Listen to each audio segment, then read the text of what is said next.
Tuko mbashara wakati, usiache kutufuatilia kupitia Facebook na YouTube. Leo tupo na Dr. Evaristo Mtitu, mratibu msaidizi kitaifa wa elimu ya juu kwa mageuzi ya uchumi kutoka Wizara ya Elimu, ama inaitwa HIT kwa kifupi. Dr. Evaristo, karibu sana. Asante sana mtangazaji. Naam. Kama ulivyotambulisha, naitwa Dr. Evaristo Mtitu. Ni mratibu msaidizi wa mradi wa elimu ya juu kwa mageuzi ya kiuchumi. Kwa kifupi tunasema HIT, yani Higher Education for Economic Transformation. Basi tujue hii HIT ni nini hasa?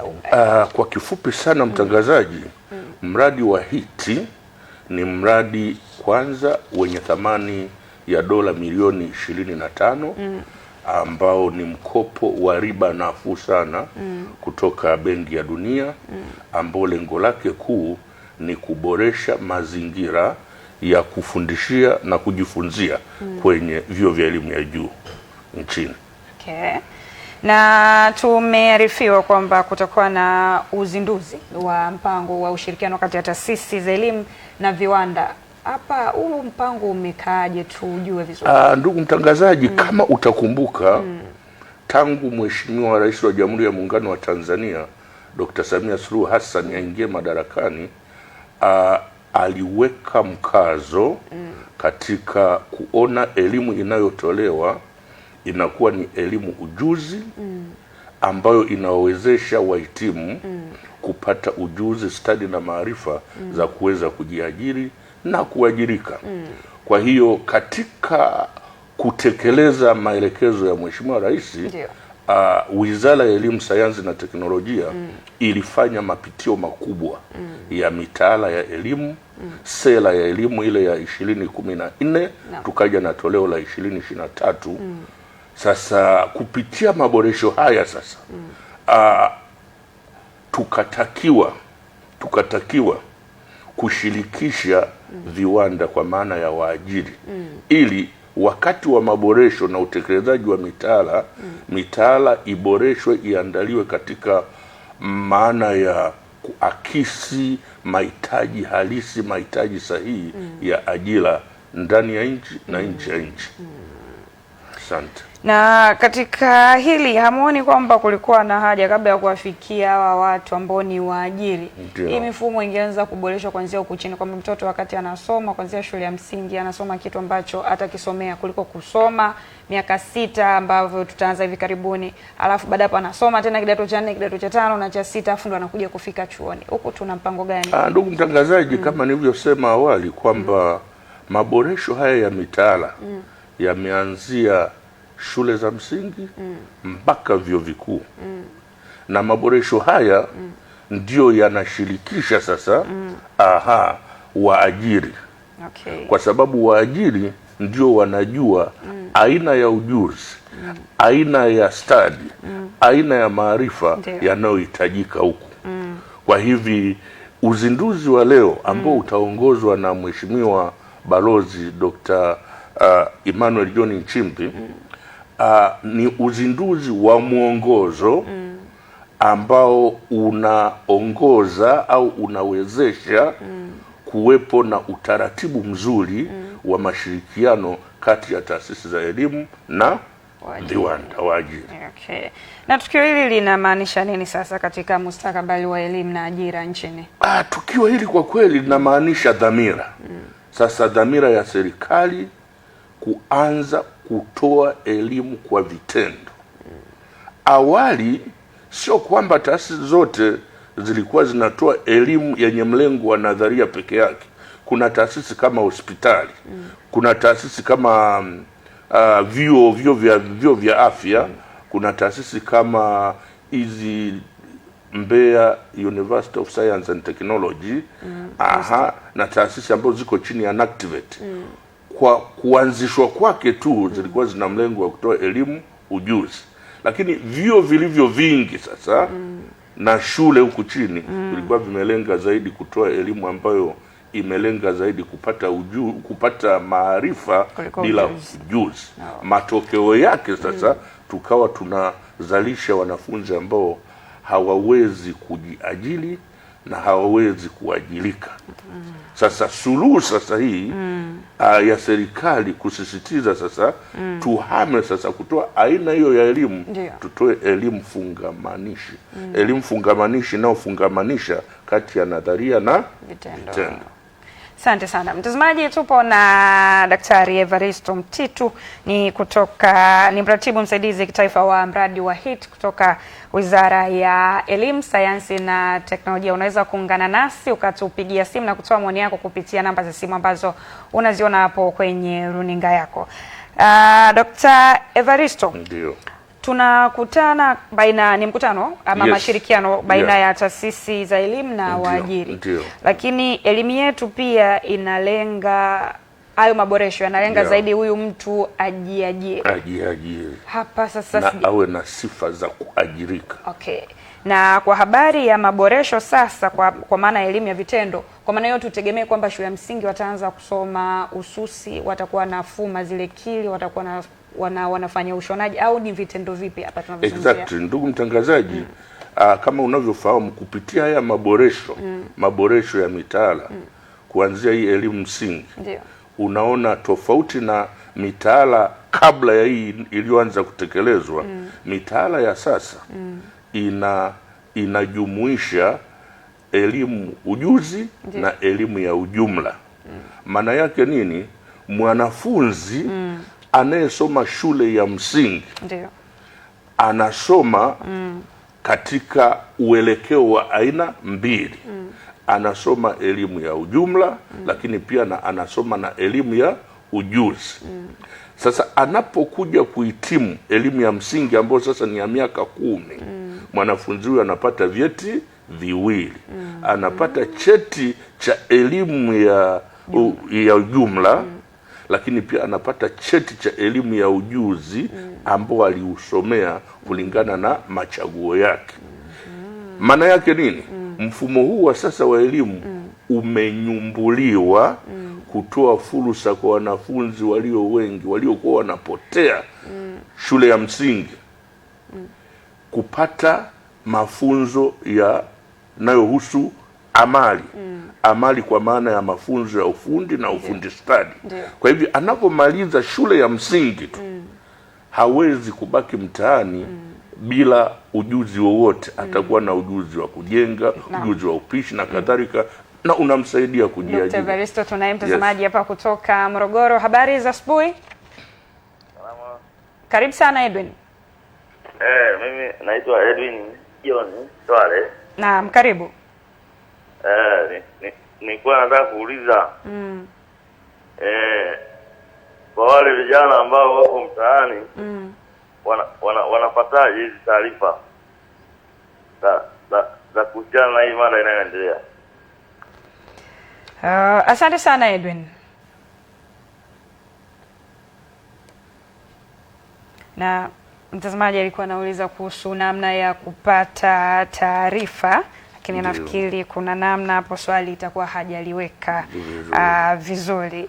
Na uzinduzi unatarajiwa kuleta mabadiliko gani sasa? Utaona vijana wakijiajiri na ushirikiano utaleta manufaa gani sana hapa? Matarajio kupitia uzinduzi wa leo, kwanza kama nilivyosema, ni alama inayoonyesha dhamira ya serikali ya awamu ya 6 ya kutoa elimu kwa vitendo, elimu itakaowasaidia wanaohitimu wanaoipata kuajirika na kuweza kutafuta fursa za ajira wenyewe au kuanzisha ajira wenyewe.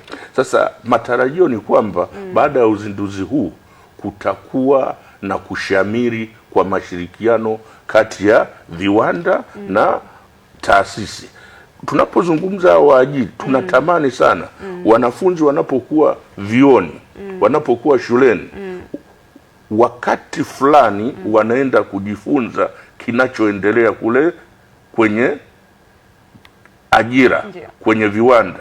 Walimu, watafiti, wakati fulani wanatenga muda wanaenda kukaa kule kama sehemu ya kujifunza nini hali halisi ya mazingira ya ajira ili wanaporudi darasani wanawawezesha wanafunzi kulingana na hali halisi nini kinahitajika kwenye soko la ajira. Naam. Dr. Evaristo, mashirikiano haya sasa yatatibu ile hali kwamba mwajiri ananitaka mimi nikienda kuomba kazi niwe na uzoefu wa miaka 10 na ndo nimetoka chuoni. Ili jambo litatibiwa na huu ushirikiano?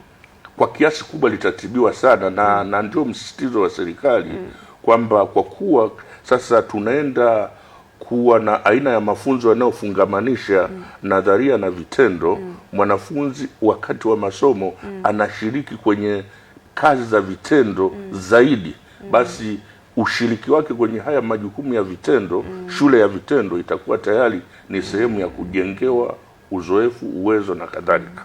Asante. Dr. Evaristo, tunaye mtazamaji mwingine hapa. Shimba kutoka Morogoro, habari za asubuhi? Nzuri, habari ya kwako? Ni njema. Karibu sana Shimba. Asante sana. Mimi nataka nikumbushe kidogo tu. Ni kwamba miaka ambayo sisi tulikuwa tunasoma 2070, 71 mpaka 72 tulikuwa na hayo masomo. Lakini yalikuja yakaachwa. Na nikiangalia sasa hivi vijana ni wengi. Swali langu sasa, je, kuna maandalizi ya aina yoyote yale ambayo yameandaliwa na serikali kwa vijana hao kusoma kwa vitendo kuja kuajirika? Kwa mfano, kuna viwanda? Ni mfano mmoja huo. Je, kuna viwanda? Ni hilo tu swali langu. Asante sana Shimba. Asante ndugu mtangazaji. Naomba nijibu swali zuri la mdau kwamba kwanza nizungumze kidogo kuhusu viwanda. Kama nilivyosema awali, viwanda ni neno pana hapa linalojumuisha sio tu production industry kama kiwanda cha simenti au kiwanda cha sukari au kiwanda cha maji, lakini sehemu yoyote, taasisi yoyote, iwe ya kifedha, kiwe hicho kiwanda, iwe ofisi yoyote ile, NGO, inao kwa namna moja au nyingine katika kutekeleza majukumu yake, inahitaji watendakazi. Hiki tunakiita kiwanda. Ni kweli kabisa mdau ameuliza swali zuri. Wakati wa miaka aliyosema miaka ya 70, tulikuwa na elimu tunaita elimu ya ujamaa na kujitegemea. Sasa hii philosophy ya kujitegemea ni kweli hapa katikati tulikwepa. Lakini sasa hivi ndio msisitizo wa serikali ya awamu ya 6 kwamba tulipotoka sasa turudi kwenye reli. Tuwafundishe vijana ujuzi, stadi na maarifa yatakayowasaidia sio tu kupata sifa za kuajirika, lakini wawe na uwezo wa kukabiliana na mazingira popote pale ndani au nje ya nchi. Na msisitizo sasa hivi ukiacha huu ujuzi kwa maana ya ufundi, elimu ya amali na kadhalika, msisitizo ni kwamba elimu yetu, mitaala yetu ifungamanishe nadharia, vitendo, lakini na maadili. Maadili, utamaduni wetu wajifunze. Kwa ndio tunasema kuna hizi tunasema domains za mafunzo kama cognitive inayohusu thinking, kufikiri, lakini psychomotor inayohusu kutenda, lakini pia affective ndio tunasema maadili. Mwanafunzi ajifunze maadili, ajifunze utamaduni wa nchi yake, tamaduni za nchi nyingine, lakini ajifunze namna ya kutenda, ajifunze nadharia. Kwa pamoja mtaala wa namna hiyo ndio unamtoa mtu aliyeiva kielimu, aliyekamilika kielimu. Asante sana Dokta. Sasa kama mwanzoni tulikuwa na haya masomo ya vitendo tukakwama. Na sasa tunarudi tena. Tunayo mikakati itakayohakikisha hatupotei tena kwenye hii reli. Na ndugu mtangazaji, mikakati ipo mingi. Utakumbuka kwamba kila mwaka bajeti ya serikali imekuwa ikiongezwa. Kwa mfano, utekelezaji wa mabadiliko yote yanayoyazungumza umetengewa bajeti ya trilioni 23 point. Trilioni 23 point. Ndio. Zinatolewa kulingana na bajeti ya kila mwaka. Ndio. Hizi fedha ni kwa ajili ya mafunzo ya walimu ya muda mfupi na muda mrefu, lakini uwekezaji wa miundombinu, majengo kwa maana ya madarasa, maabara, maktaba, lakini pia nyumba za walimu, unaona, na miundombinu ya maji na kadhalika. Kwa hiyo dhamira ya serikali ni kuhakikisha kwamba hiki kilichopangwa kwamba sasa hivi elimu iwe ni elimu ya vitendo zaidi, kinatekelezeka. Kinatekelezeka kwa sababu upo uwekezaji mkubwa unaendelea, na wewe utakuwa shahidi. Kwenye mashule yetu kuna mabadiliko makubwa sana yamefanyika ambayo yanawezesha sasa wanafunzi kujifunza kwa vitendo. Sawa. Sasa ili jambo kwa hii kipindi tunaweza tukasema ni geni kwa sababu kumekuwa na muda kidogo. Ninatamani kufahamu hawa wenye viwanda hawa ambao mnataka kushirikiana nao, hawa utayari wao ukoje? Kwa kweli kwanza wanaona tulichelewa. Wanaona serikali ilichelewa kuwashirikisha. Na ndio maana sasa baada ya kuanza kuwashirikisha wakaona kwa kweli tumewapa fursa nzuri na wanajisikia ni sehemu ya utoaji wa elimu. Na sasa hivi kupitia huu mwongozo huu ndio umeweka utaratibu wa nani atafanya nini wakati gani, wakati wa kumsaidia huyu mwanafunzi. Ili mwanafunzi anapokuwa kwenye viwanda huko awe kwenye viwanda kweli kweli anapikwa. Na anapokuwa shuleni anakuwa shuleni kweli kweli kupata nadharia zile.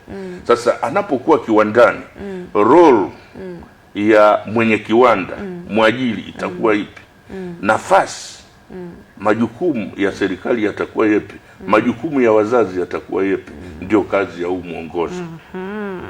Sasa kuna jambo pia linanitafakarisha hapa. Hiki kizazi chetu ni tofauti na cha kwenu, kwamba mtoto anakuwa na akili kubwa, anaanza shule akiwa mdogo, alafu anahitimu akiwa mdogo.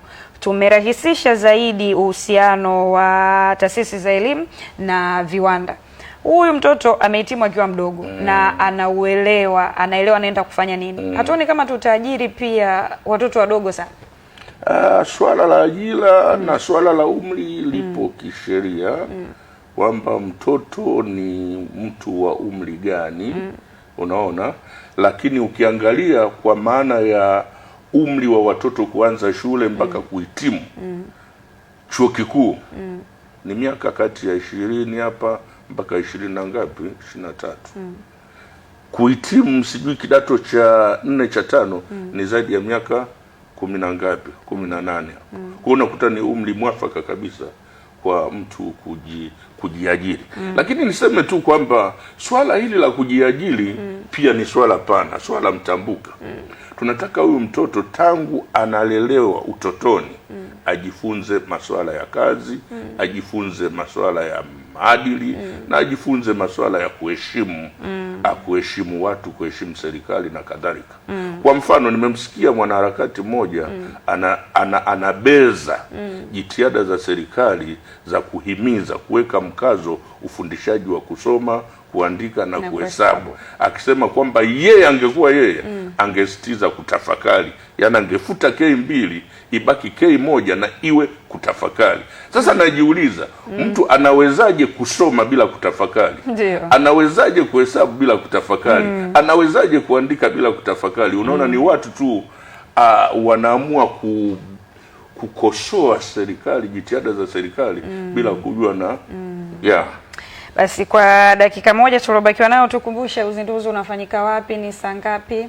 Uzinduzi kwa kweli unaanza rasmi saa 3 kamili asubuhi ya leo. Na unafanyika kwenye ukumbi wa Mwalimu Julius Nyerere Convention Center kule Posta, na mgeni rasmi ndio makamu wetu wa rais Balozi Dr. Emmanuel John Nchimbi. Lakini kutakuwa na viongozi mbalimbali wa wizara wakiongozwa na mheshimiwa waziri, kutakuwa na katibu mkuu, wakurugenzi mbalimbali kama nilivyosema, wakurugenzi wa idara za fedha, viwanda mbalimbali, walimu wa ngazi mbalimbali, wanafunzi wa ngazi mbalimbali. Kwa hiyo ni tukio kubwa muhimu linaloenda kuandika historia nyingine kwenye swala zima la utoaji wa elimu fungamanishi. Sawa. Basi Dr. Evaristo, natamani umtoe shaka huyu mwanafunzi ambaye inawezekana wakati anatutazama na anajaribu kufikiria, anahisi inawezekana hata huu uzinduzi inaweza ikawa ni jambo la kufikirika ama visa vya kusadikika kwamba itakuwaje. Inawezekana kweli Tanzania tukaishi hii enzi ya elimu fungamanishi. Tuzungumza na huyu mwanafunzi. Nimtoe wasiwasi kwamba kupitia utekelezaji wa mradi wa elimu ya juu kwa mageuzi ya kiuchumi kwa mfano, kila chuo cha elimu ya juu kimetakiwa na kimeshatekeleza kuanzisha kamati maalum ya ushauri wa viwanda. Kamati hii maalum ya ushauri wa viwanda, Kiingereza tunaita Industrial Advisory Committee, lengo lake kubwa ni kushiriki bega kwa bega na taasisi katika kuandaa mitaala mipya na kuisha iliyopo ili iakisi mahitaji halisi ya soko la ajira. Na hili tayari linafanyika. Kwa uzinduzi ni hatua ya kubariki kazi ambayo tayari imeanza kutekelezwa. Ni kama chakula kilikuwa kimeshaiva sasa kinapakuliwa. Ndio.